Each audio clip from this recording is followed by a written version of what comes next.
Welcome to this edition of the Big 12 podcast. Today we have me and Coach Danger Zone of TCU. Today is our recruiting special, so since that's all the rage right around now, so that's all we're going to talk about today is recruiting, and more recruiting. Big 12 Best time of the year. Oh, definitely. Mm-hmm. All right, so let's get into some of these classes in the Big 12. Let's start with Baylor. Yep. Honestly, so Baylor, yeah, go ahead. I was going to say Baylor's class is too deep so far. Two players, Lamont Wilder and Jeremy Churchill. Wilder being apparently one of the most sought-after recruits in the Texas sub-region, and of course it would be Baylor to bring him in. I mean, they've been one of the two best recruiters down there. Oh yeah, Baylor is Tabor. People say whatever they want about his coaching ability. He's one of the best recruiters in the nation. And bringing in Wilder just proves that. It's something that Baylor in real life would do, but Wilder was an elite recruit from Tecumseh, Oklahoma. They brought him down to Texas. And Churchill, I mean, you know how I love my fullbacks. So, and there's a lot of potential, I think, for this Baylor class if you look at who's considering them. They've got let's see, Josiah Pickens, huge defensive tackle from Rising Star, going up against TCU, so add a little bit of spice to that matchup. And Trevor Orlando as well, much more ready to play than any of the guys they're recruiting, from Roscoe, Texas, and they're going after him against Oklahoma State. Yeah, Trevor Orlando is arguably the best recruit in this class. The 6'3", 235, 3 of 4.5 outside linebacker. I think he's going to be an instant starter wherever he goes. He's signing between Baylor and Oklahoma State right now. And if Baylor can land him as well as Wilder and Churchill, who they already have, they're going to have a very small class, but it's going to be scary. Yeah, and Baylor's one of those teams that can afford to have a small class. Like, they're set up pretty well at most positions. It's just that, I mean, they outside linebacker, they could afford to upgrade, cornerback as well, special teams.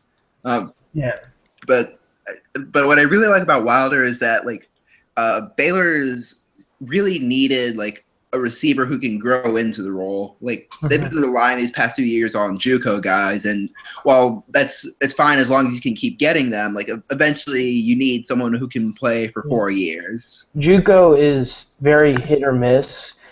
The well can run dry very easily.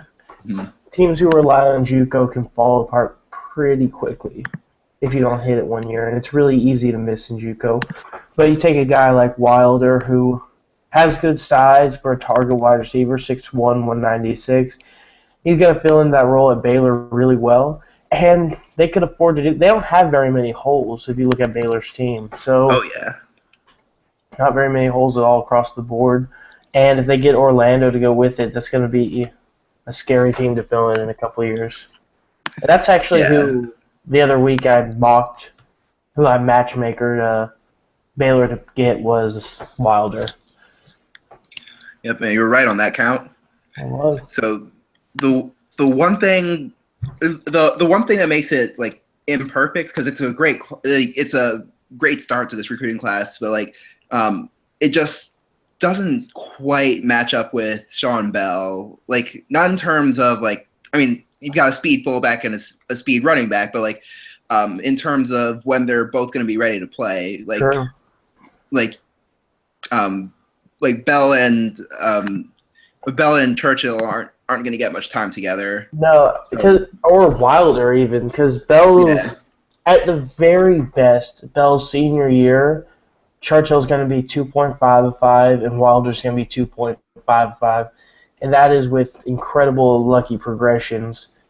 And that is if Bell stays to his senior year, but it's looking like he probably will. Yeah, he's not the kind of guy who would declare early, at least not at this point in his career. You never know what happens his junior year. Yeah. But it's still a hole you need to fill, and it wasn't like they could go after a 3 of 5 wide receiver, but unless they really wanted to reach out of region. But Yeah, they did what they had to do.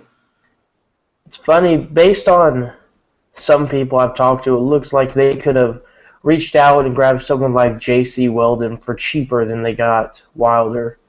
Much cheaper, actually. But there's no way you can know that, and you have to go all in on the guys that you know you can get. Yeah. But overall, I think this is another good start to a class for Baylor. If they get Orlando and Pickens and maybe someone like Schroeder to add as a punter, or a couple of these other small guys that are considering them, they'll have an elite class, small but elite class. Yep, and one that's going to challenge for the Big 12 South probably around 2020, 2021 or so. Yeah, right after Texas starts to fall off a little bit, and will fall off from the point of not being so dominant and lets some other teams compete. Yep, can't wait for the second Kansas-Baylor Big 12 championship game. I'm not holding my breath on that one. All right. Next team we look at, Iowa State. And we've already got them up. So they have 5 commits, but only 2 players who are still considering them. The gem of their class is Mekhi Tolbert, defensive end from South Dakota. And he's actually one of the players I was going after. Like, I think he's a great fit for Iowa State. Like, if there's one position they need, it's their entire defense. Like, I'm serious about that. Like when I take a look at their needs, like pretty much every defensive position comes up. So when we did the matchmaker thing a couple weeks back, I put them with Nicholas Quinn, and they did bid on him. He's still considering, and they're going up against Nebraska for him. Well, we'll see how those fights turn out. But look, I mean, Iowa State's going to have 2 visits, and right now they only have 2 we're considering. So Yep. As it is, they're visiting Quinn and teammates from Vermilion, San Diego. South Dakota. South Dakota, that's what I meant. Sorry. But, I mean, I don't even know why you have to spend 2 visits because they are teammates. You could just visit them both at the same time. Like, I hear they live. I hear they have houses on opposite ends of the city. I don't know how big Vermilion is. True, but it's in South Dakota. Maybe one's near the gym, the other one's near the Pokemon Center.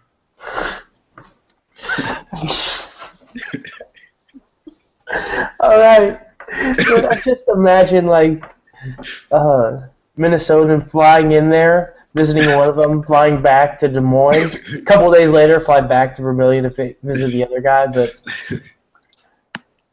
if he can land those 2, he'll pull in another. Seems to be a theme so far: small but solid class.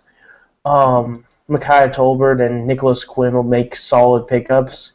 Ajani Nance is going to be nice. And I think if they land Sincere Spikes, that'll be a candidate for a Big 12 all-name team until he graduates. I think that's going to be a big. And that would just add to an already pretty deep wide receiver class with Tom Oldham and L.A. DeFi, like, already on the team. Mm-hmm. So, like, I mean, talk about speed. Yeah. And also looking at it, it seems like Iowa State has 12 points remaining in round 2. So not a huge number. It looks like they missed at a couple places. And as far as it goes in Great Plains, they'll be behind Kansas, be about equal with Nebraska, or they will be equal with Nebraska in points they have. So, but well behind Iowa. Well behind Iowa. Iowa has 32. So it looks like they won't be dominating. They might be able to spread them out and get a lot of different 12 guys, maybe get a couple commits, a couple more considering that they can visit, or drop 12 and one guy and try to pick up another big defensive player for this class. Not sure who's sitting in Great Plains right now for round 2. But yeah, I'm not saying. I understand that. All right, but on the reason you won't say, we're going to go to our next team, and that is Kansas. I'm going to pull that class up, but you probably know it pretty well. Yep, 3 players so far. Albert Duke out of Sharon, Massachusetts. Bradley Spurlock from Kokomo, Indiana. And, of course, the gem of the class, Noah Hills from Carroll, Iowa. Another team that I use Matchmaker G with, Noah Hills to Kansas. And that is a monster pickup. That dude is terrifying. And can't wait to have him and Malcolm Davis in the same offense. I'm not excited about that for the next couple of years, but that's a great pickup for Kansas, and definitely the biggest need going in was tight end, and with a guy sitting right there, you can't let him go by.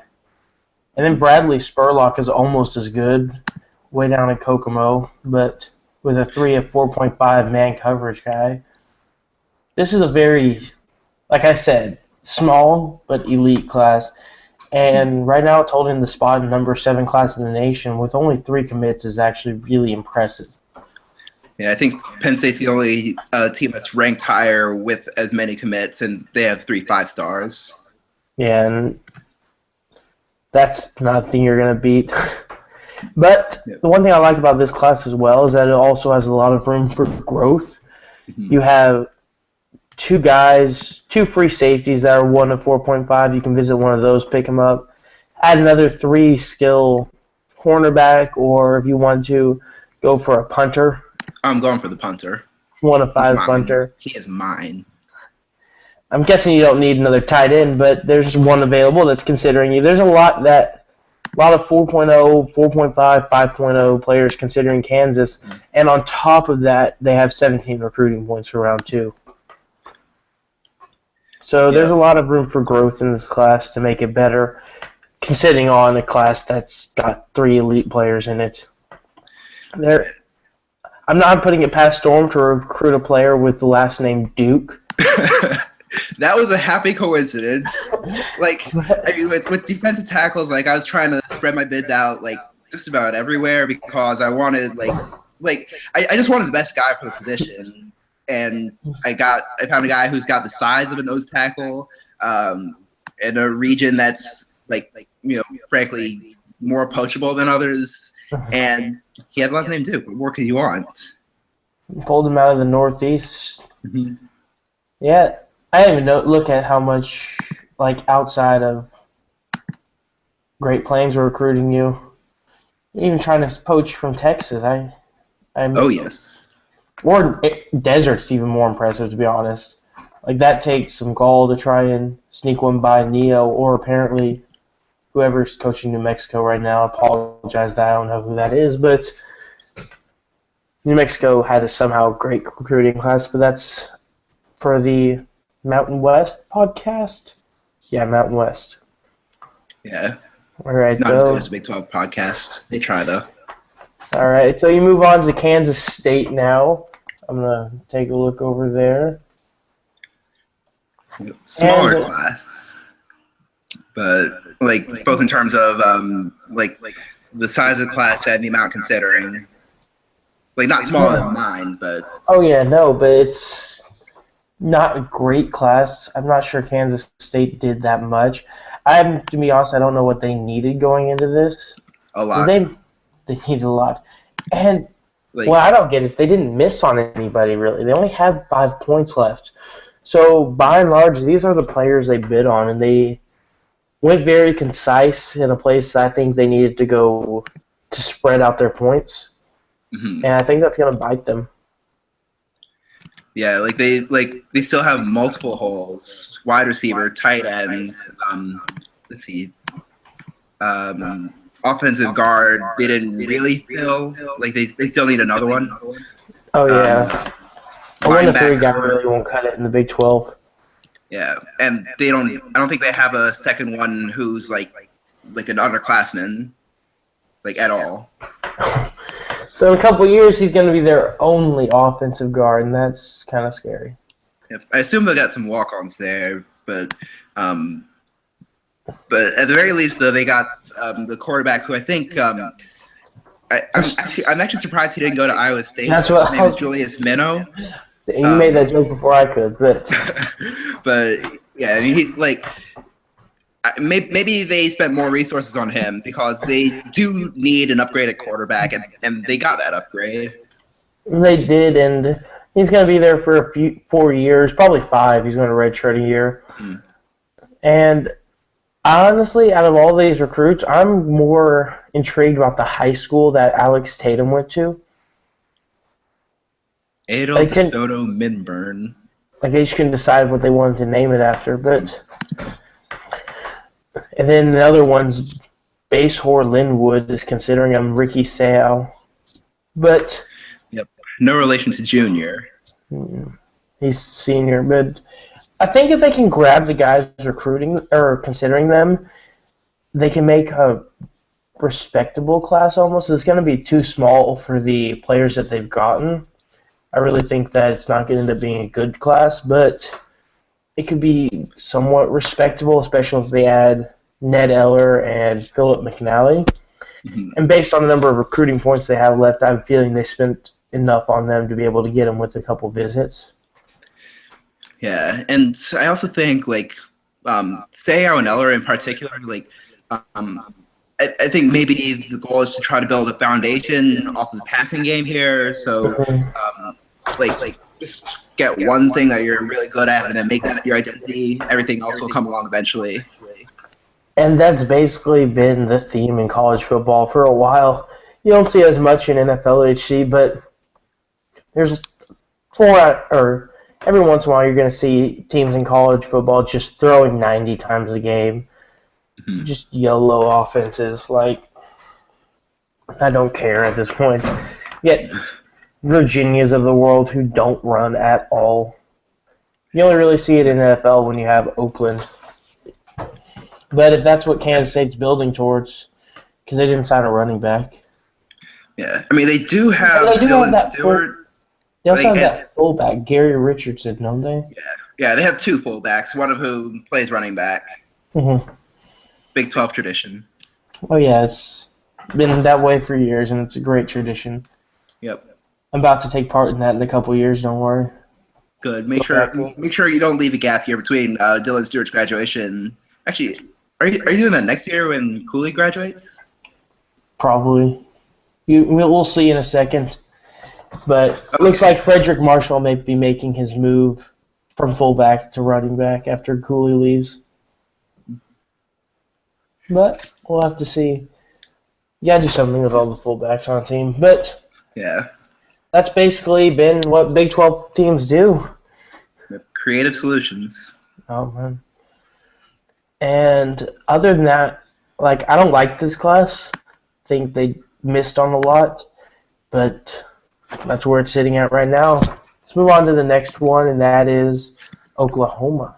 That's going to be interesting. And one thing about Oklahoma this cycle, they got beat by Baylor for Lamont Wilder. That was a big one.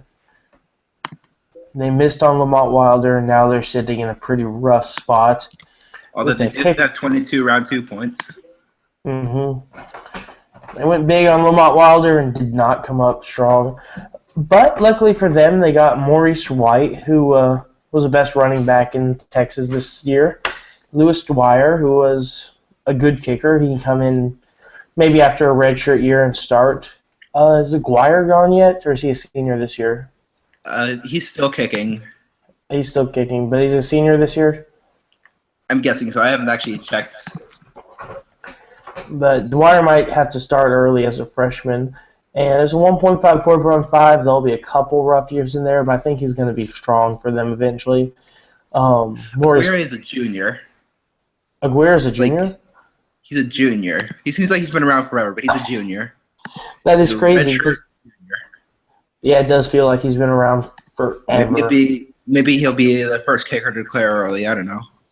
No, but that's good for Oklahoma because they bring in a kicker who can come in, fill in right away. And looking at who's considering them, they're trying to beef up their offensive line. And SMU's trying to stop them, is what I see here. Yep.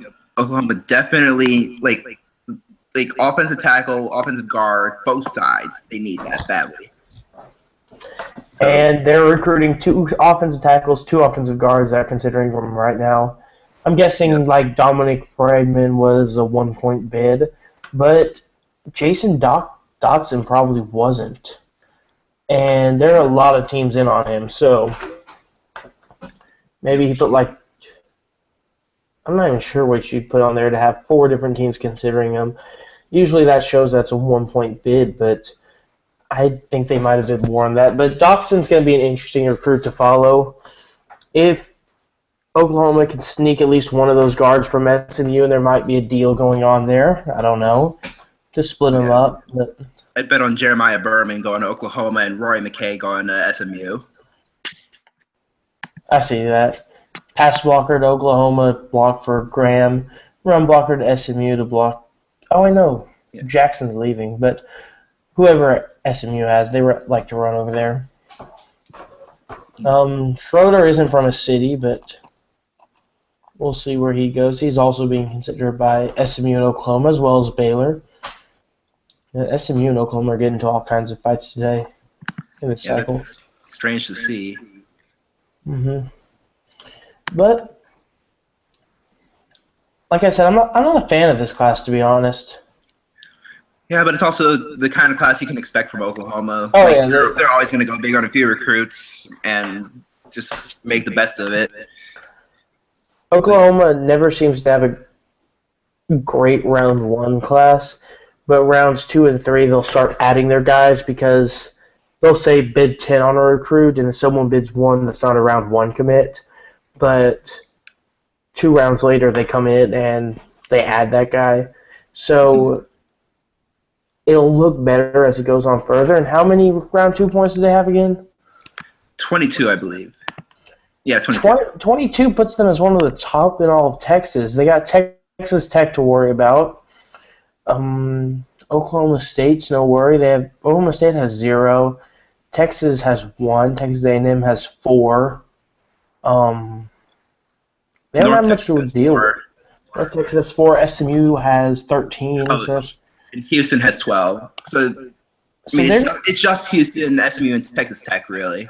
And Walter Shannon fell to round 2. If they can keep Texas Tech from getting him and pick up Shannon, that's going to be a big grab in round 2. There's a couple other, like, 1 of 4 recruits that they can add on, which will be a solid add to them. But I think their class is going to be made in round 2 here, because if they just take who's committed and who's considering, it won't be a very good class. Yeah, and it's just like every round 1, I have so much hope. Maybe this will be the year that Oklahoma just starts their fall and I can take over, but it never happens. It just never happens. Yeah, it's not. Yeah, and it's never a bad class because you're gonna have a guy like Maurice White comes in. He's gonna be a great running back, I think. Yep. Next is Greg Hadnot. Yeah. When you have someone like Doxson, if he adds Berman blocking for him, that's almost a full offense. That fills in most of the holes for Oklahoma, if I remember correctly. That they'll be in a couple years, and then they just got to worry about defense. But with Graham Burnett and Maurice White working together, they'll be fine for at least a couple years offensively. Yeah, I mean they'll probably only play together a couple years. Yeah. Like maybe one. Yeah, Egloff's a junior this year, so actually they might play together a little bit longer. Yeah, well, let's see about that. Now, this is, if we move on to the next one, this is one that's actually very different than all the classes we've seen so far, and that's Oklahoma State. Yep. Like, are they considering on everybody they recruited? They have zero. They have 0 recruiting points. I think that. Okay. So wow. So they have 6 commits first of all, like, which is, I mean, have we seen? Are there any Big 12 teams with more so far? I have 7. Oh, okay. But not for the most part. Like, yeah. So yeah, first of all, like they needed a deep class because like previous coaches just left them in shambles.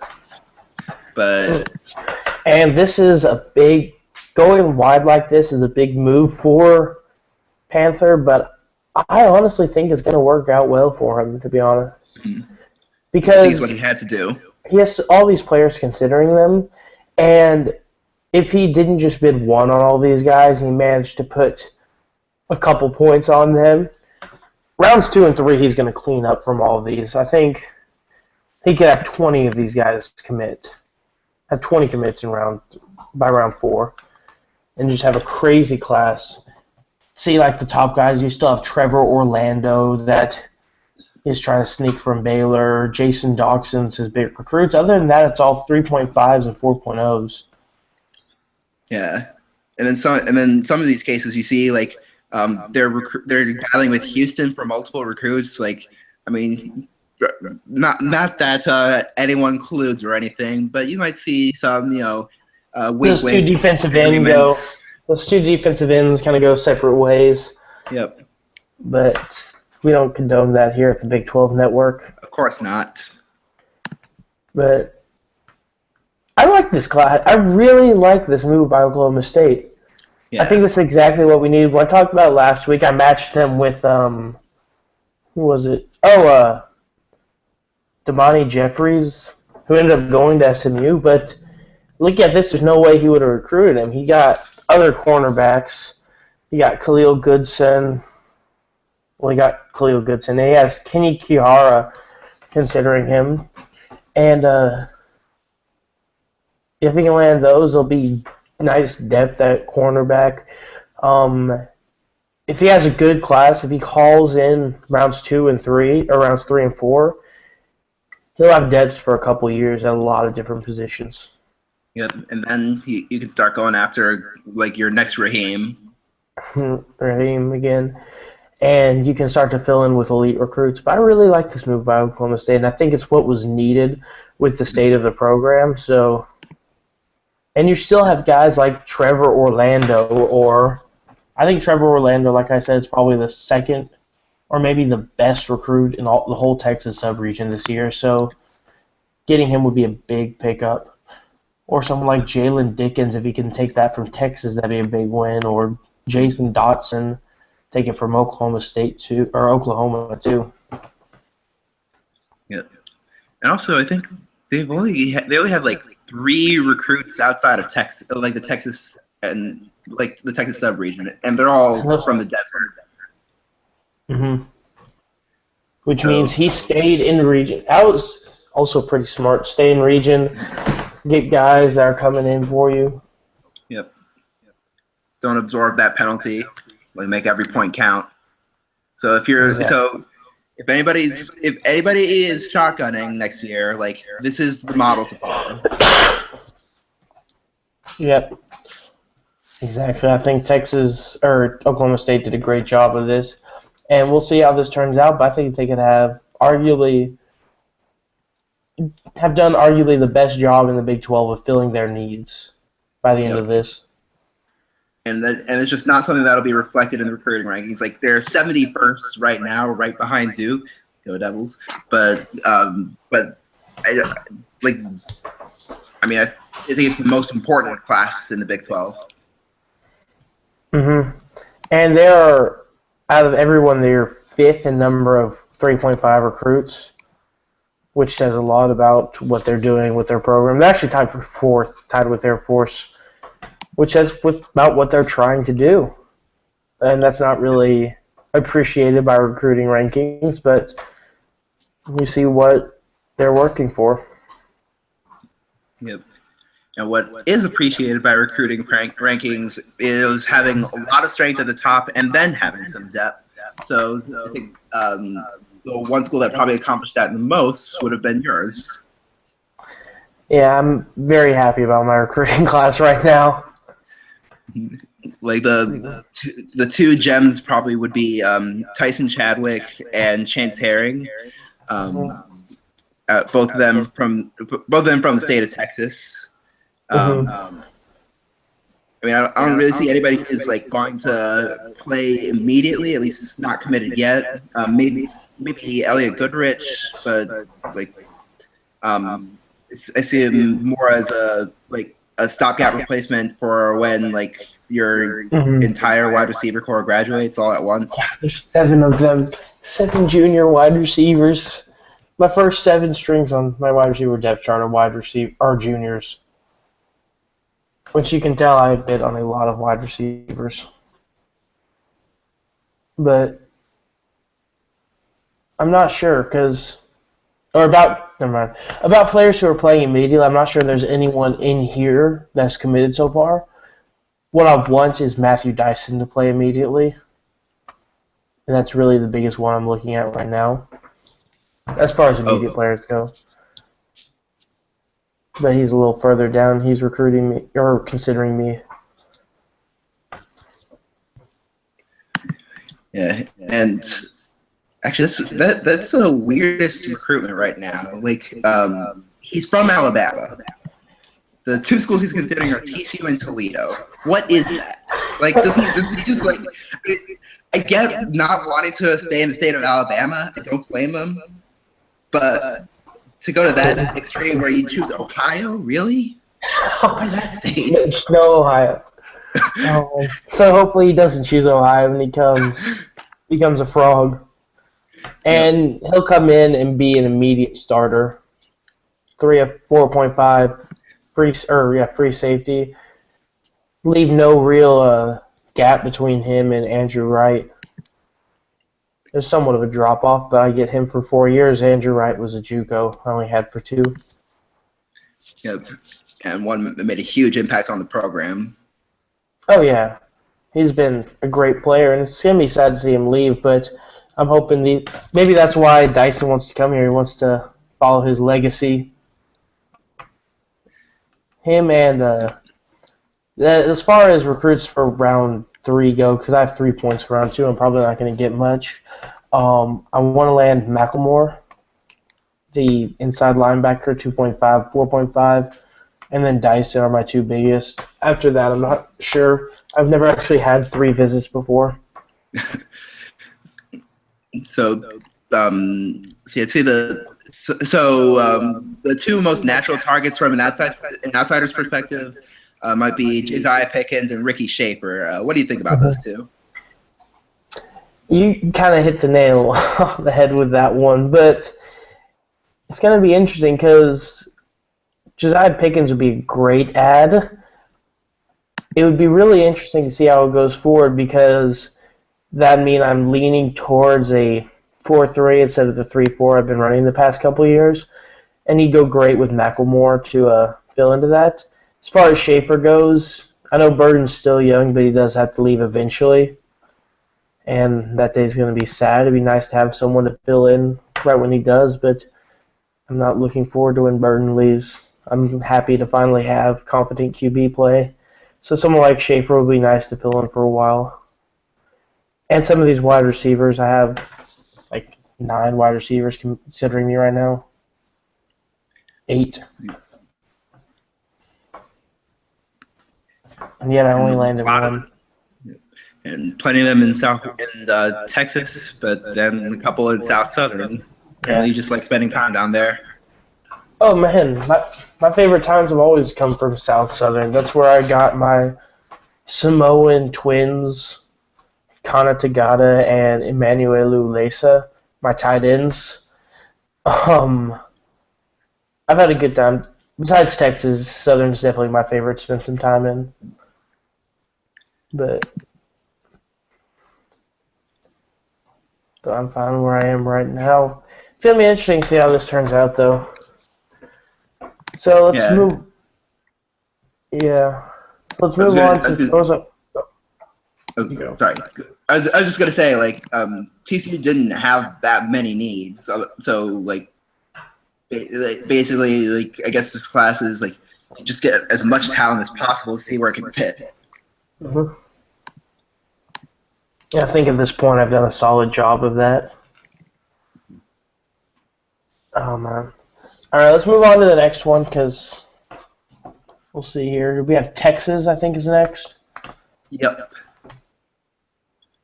A lot of players considering, only a couple committed, and only one committed who's, like, actually all that good. Yeah, no one cares about a 1 of 3.5 fullback, and I'm someone who really appreciates fullbacks. Yep. Like, I'm not even sure that should count as points on the recruiting rankings. Because Although that's not to underestimate the impact that Jabari Fletcher is going to have. Like just continuing the Texas tradition of great linebackers. Oh yeah, especially outside linebackers too. Mm-hmm. But are you talking about Texas University or sub-region?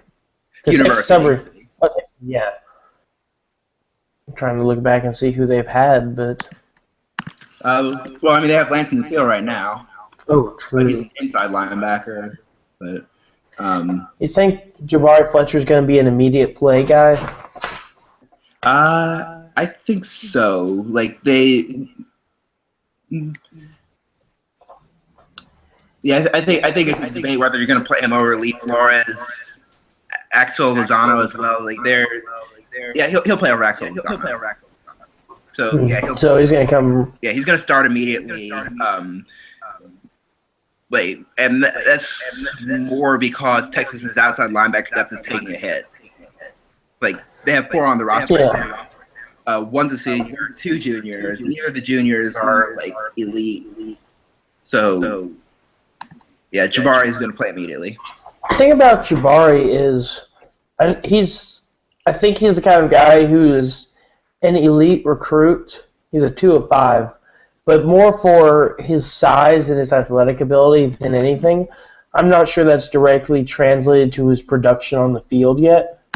Because you look at his high school stats, his senior year, he had 81 tackles, 5.5 sacks, 1 forced fumble, 5 interceptions, and a touchdown. That's definitely not bad stats.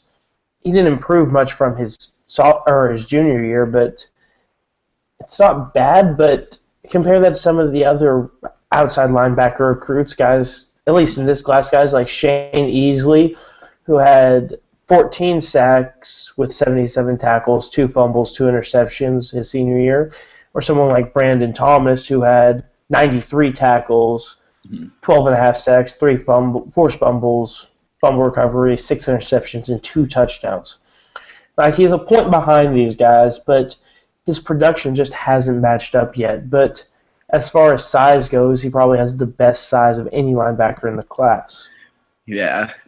I think it's more just a function of like, I mean, he didn't actually start playing football till he was 14.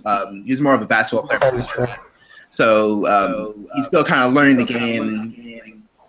So might not be the best for a player who's going to have to play immediately, but he'll learn on the job.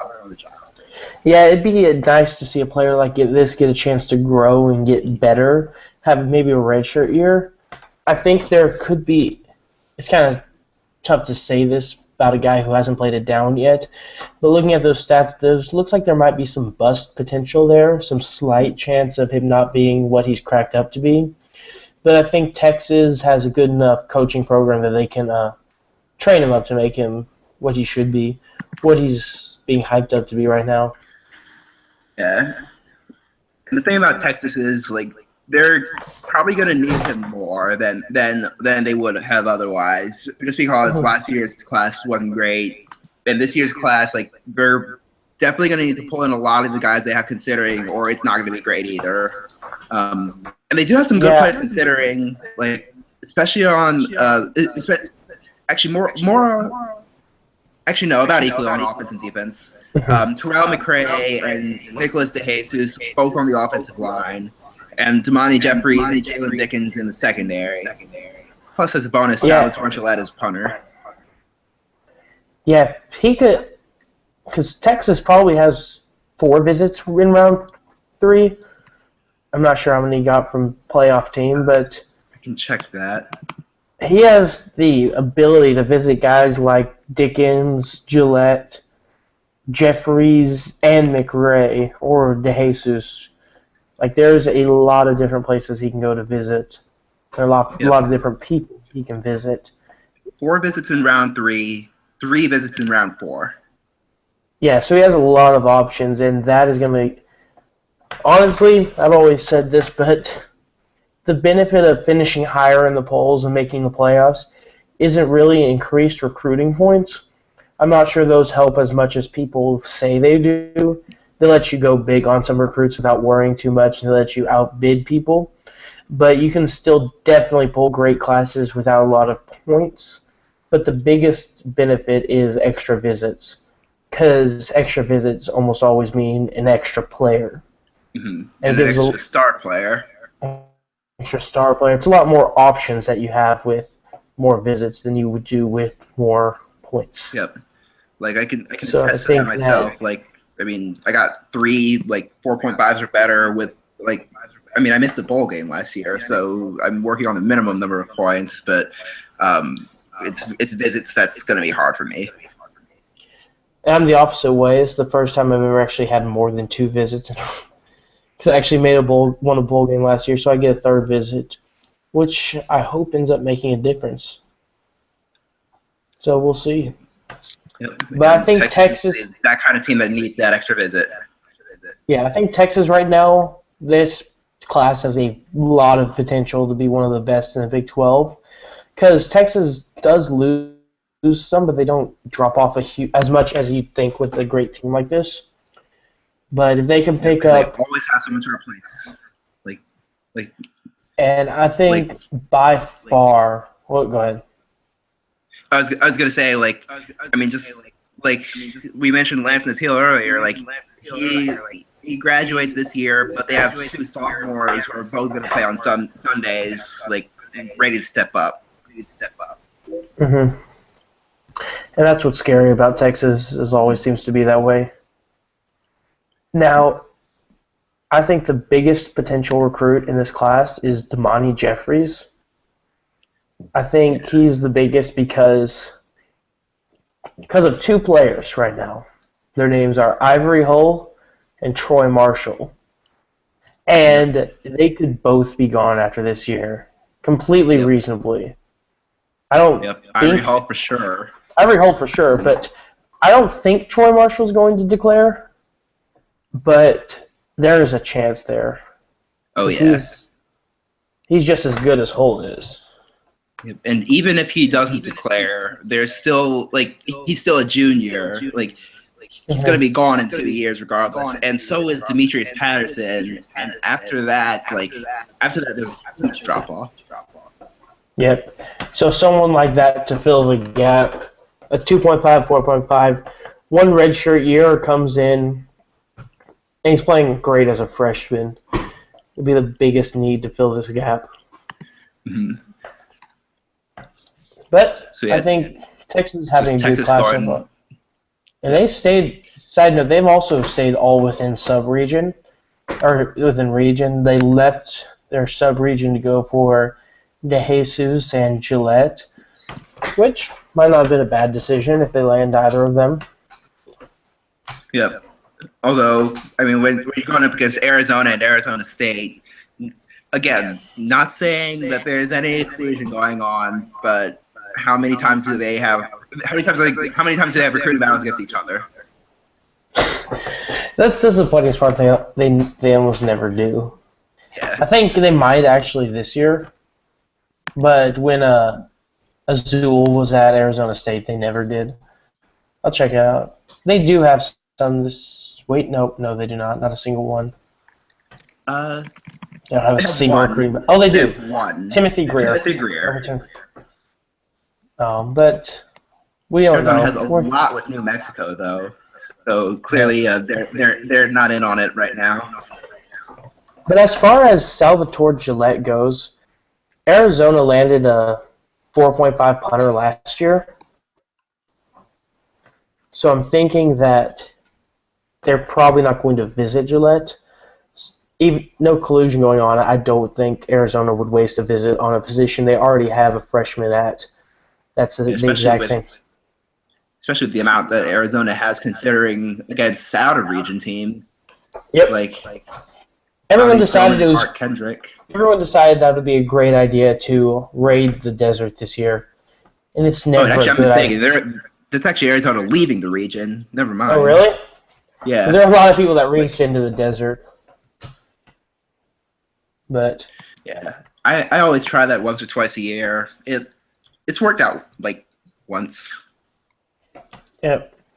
But like I said, I think Gillette will be a round 4 visit either way, just because it's going to go to round 4. Arizona's not going to visit, and Texas can wait.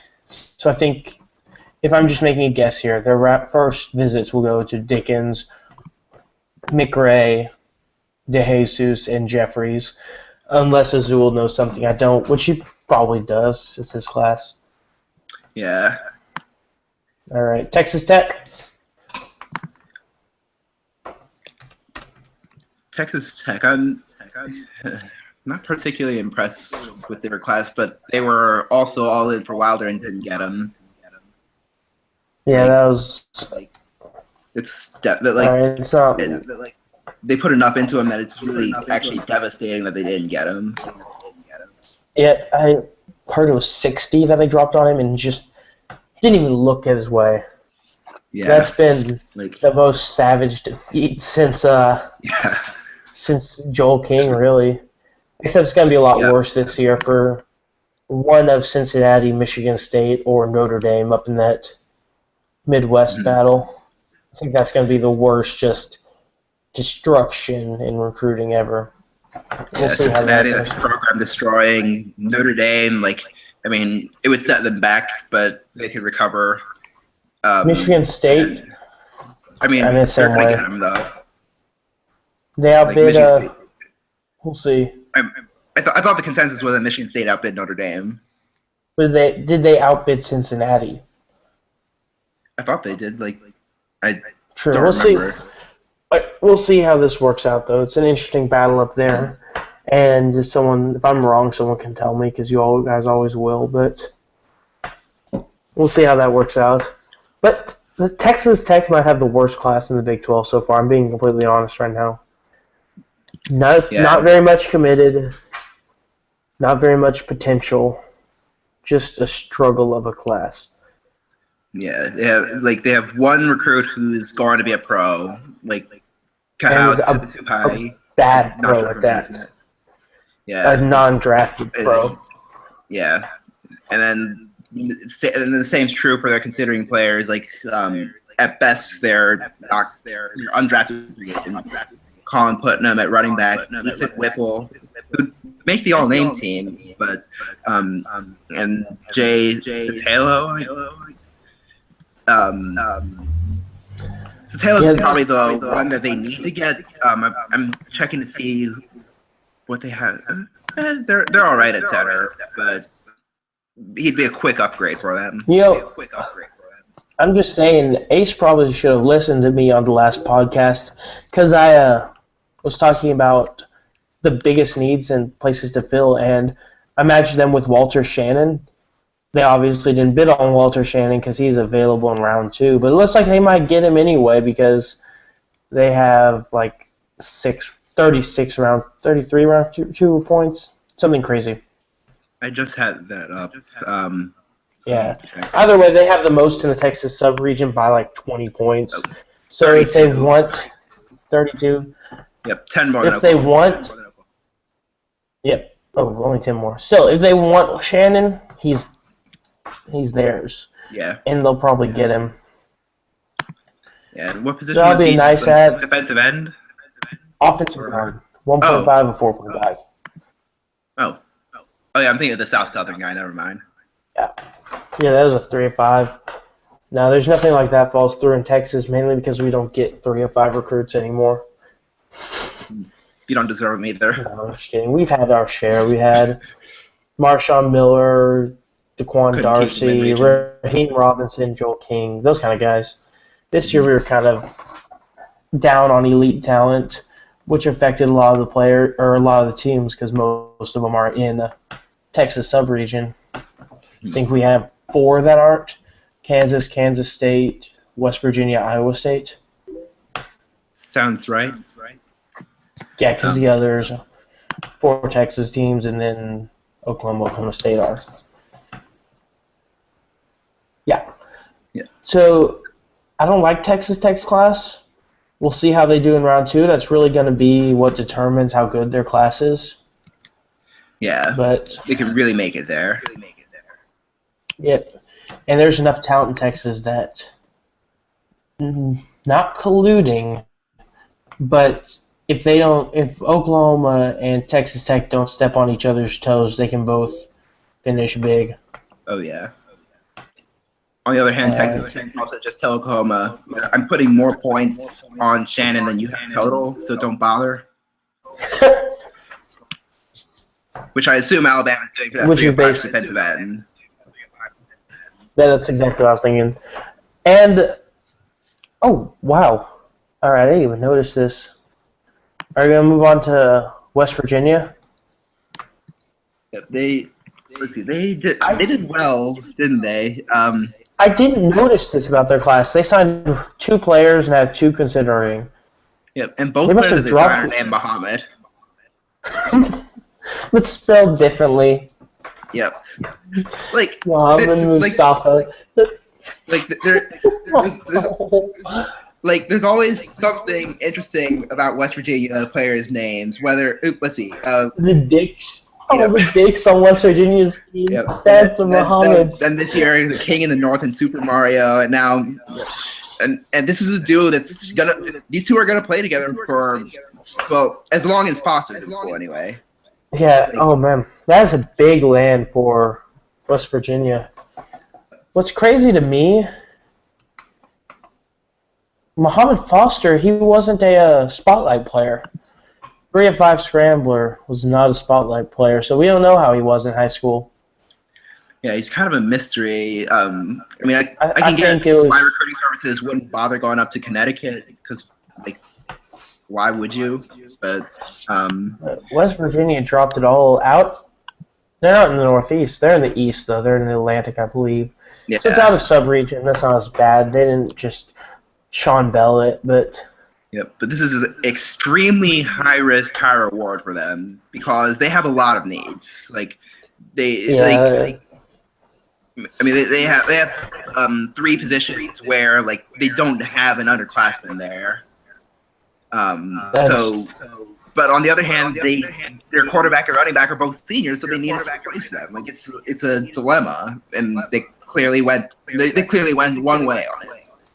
Yeah, I think this class for West Virginia, Muhammad Foster and Muhammad Mustafa are going to make a lot of Big 12 teams cry with some big upsets just on their backs. But I think with a class like this, West Virginia is not going to be able to do much, go very far. But they'll still have the ability to pull some big upsets with just talent at the quarterback position, which is all you really need to pull a big upset. And on top of that, if they get their 2 other recruits, add in a wide receiver and an offensive tackle, they don't care about defense apparently. Yep. And this is their entire recruiting here. They don't have any round 2 points. They're going to use all their visits on the 2 guys considering. So, looks like they need to go defense in JUCO. Oh yeah. So I think Dick Bates is graduating. Dick McCready is. The big linebackers they have there. Yeah, they collected a whole bunch of them in JUCO, but the 2 inside linebackers are graduating. The outside linebackers are still around. Nicholas Moss and Ahmed London. Mm-hmm. Their secondary ought to be fine. It's young. Well, except Rob Evans. Rob Evans is gone. And Terrence Martin's gone, but he's replaceable. So it looks like next year they're going to have to go bigger on defense. Yep. Specifically the front 7. Well, we'll see how that works. I think the Big 12 this cycle pulled in some pretty good recruiting classes. I think overall each team had something that fits their needs. Yep. But and then let's just kind of made the right decision, but just missed on their targets. So far, who do you think's had the best class, and who do you think's had the worst class? TCU's had the best class. Texas Tech's had the worst. Although, I I'd argue that Kansas State just didn't make the like. I'd argue Kansas State also has an argument, but because I mean, Texas is only because they missed Kansas State. I think they made the wrong move, but I'm also not their coach. That's what I was going to say. So I can't really talk. That's what I was going to say for the worst team. I was going to say Kansas State, primarily because I think Texas Tech, with their round 2 points, has a lot of room to grow. I think they also have a lot they can visit on the next couple rounds. Kansas State's in a rough position right now. I think it would have benefited them a lot to go with what Oklahoma State did, and that would have been the best way to do this class, but they didn't. They only have 5 round 2 points, so. But it just depends on what you're looking at. Yep, and they've made bowl games with less, so. That is true. Giving them as a team of one of 2.5 players, and he'll win 4 games with it somehow. Yep, give him a team of one, then he'll win a national championship. That's his goal, to build the lowest skill team possible, and he's going to win it all. It's those 5 of 5s that are just killing him. That's the only problem. They don't have their heart. That's what it is. They don't have the potential inside them to win these games, and that's why he doesn't recruit them anymore. Oh, man. I think that's about it. We run a little long on time, but it's at the end of our Big 12 recruiting special, at least for round 1. Come back after round 2 or 3, revisit. Yep. Revisit after visits. Mm-hmm. I'm actually saying that for pun purposes, not saying that that's the next time we're going to do it. All right. All right. Well, for Coach Danger Zone, this has been Commissioner Stormstopper. Thank you for joining us, and we look forward to seeing you next time. Rock Chalk, All right. Jayhawk. Go Frogs. We're out.